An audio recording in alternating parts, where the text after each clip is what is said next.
बरसाना में एक प्यारी सी लड़की का नाम किशोरी था। वह बहुत ही मृदुल और संतुष्ट स्वभाव की थी और उसकी शादी एक छोटे से गांव में हुई थी जो बरसाना के पास ही था। शादी के बाद किसी कारणवश किशोरी का अपने मायके से रिश्ता टूट गया। उसके पिता और भाई उससे नाराज हो गए थे और धीरे धीरे परिवार का प्यार और समर्थन भी छिन गया। किशोरी को दुख था, लेकिन उसने अपने परिवार को अपनी परिस्थितियों में न फंसाकर अपने ससुराल में ही खुश रहने का निर्णय लिया। समय बीतता गया और किशोरी के घर में खुशियां आईं।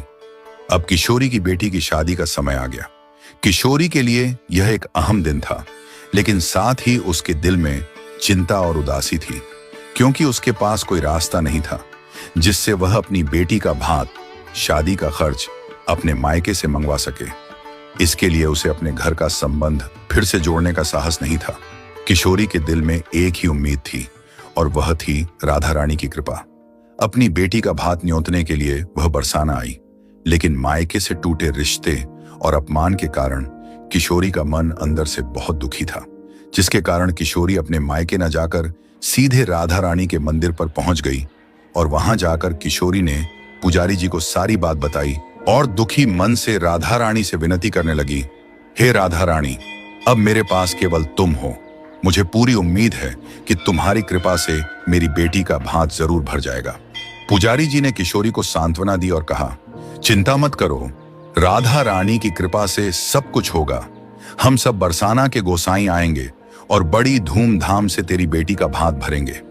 यह सुनकर किशोरी को थोड़ी शांति मिली और वह राधा रानी के दर्शन करके भात की भेली वहीं राधा रानी की चौखट पर रखकर वापस अपने गांव चली आई।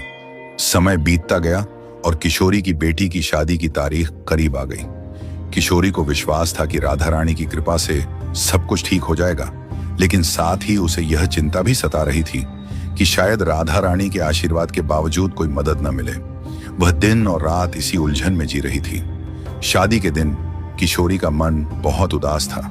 उसने सोचा था कि शायद बरसाना से कोई भात लेकर आएगा, लेकिन जैसे जैसे दिन ढलने लगा उसका विश्वास कमजोर होने लगा। सुबह से लेकर शाम हो गई और कोई भी बरसाना से नहीं आया था। उधर बरसाना मंदिर के पुजारी जी, जिन्होंने किशोरी को आश्वासन दिया था, वो भी किशोरी की लड़की की शादी की तारीख भूल गए और अपने किसी दूसरे काम में व्यस्त हो गए। किशोरी ने सोचा, शायद अब कोई नहीं आएगा, शायद राधा रानी भी मेरी मदद नहीं कर पाएंगी। और वह खिड़की से बाहर देख रही थी और इंतजार कर रही थी कि बरसाना से कोई भात लेकर आएगा। उसी वक्त गांव में 8-10 गाड़ियां धूल उड़ाते हुए आईं।